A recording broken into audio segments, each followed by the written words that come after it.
बाज और चूजों की कहानी। एक गांव में एक किसान रहता था। एक बार उसे कहीं से बाज का एक अंडा मिला। उसने वह अंडा मुर्गी के अंडे के साथ रख दिया। मुर्गी उस अंडे को अन्य अंडों के साथ सीने लगी। कुछ दिनों में मुर्गी के अंडे में से चूजे निकल आए और बाज के अंडे में से बाज का बच्चा चूजों के साथ पलने लगा।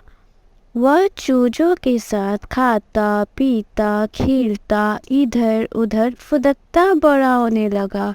चूजों के साथ रहते हुए उसे कभी एहसास ही नहीं हुआ कि वह चूजा नहीं बल्कि एक बाज है।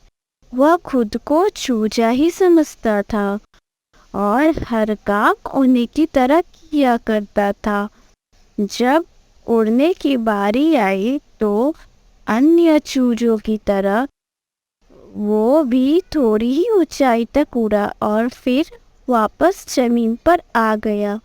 उसका भी ऊंचा उड़ने का मन करता, लेकिन जब वह सबको थोड़ी ही ऊंचाई तक उड़ता देखता तो वह भी उतनी ही ऊंचाई तक उड़ता। ज्यादा ऊंचा उड़ने की वह कोशिश ही नहीं करता था।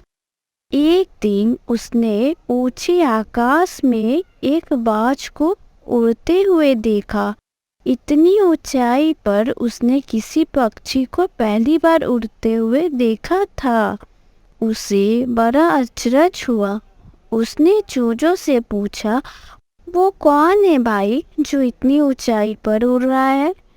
चूजे बोले, वो पक्षियों का राजा है। वह आकाश में सबसे ज्यादा ऊंचाई पर उड़ता है। कोई दूसरा पक्षी उसकी बराबरी नहीं कर सकता। बाज ने पूछा, यदि मैं उसके जैसा उड़ना चाहूँ तो? कैसी बात करते हो? मत भूलो, तुम एक चूजे हो। चाहे कितनी ही कोशिश कर लो, बाज जितना नहीं उड़ पाओगे। इसलिए व्यर्थ में ऊंचा उड़ने के बारे में मत सोचो।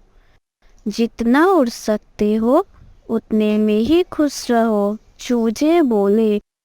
बाज ने यह बात मान ली और कभी ऊंचा उड़ने की कोशिश ही नहीं की। बाज होने के बावजूद वह पूरी जिंदगी मुर्गी के समान जीता रहा। अंततः हमें इस कहानी से ये सीख मिलती है कि सोच और दृष्टिकोण का हमारा जीवन पर बहुत गहरा प्रभाव पड़ता है। हम सभी क्षमता और संभावनाओं के परिपूर्ण हैं।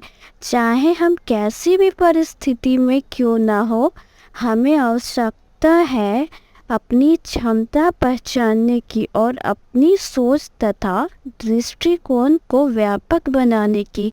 हम स्वयं को चूजे समझेंगे तो चूजे ही बनेंगे और बाज समझेंगे तो बाज ही बनेंगे।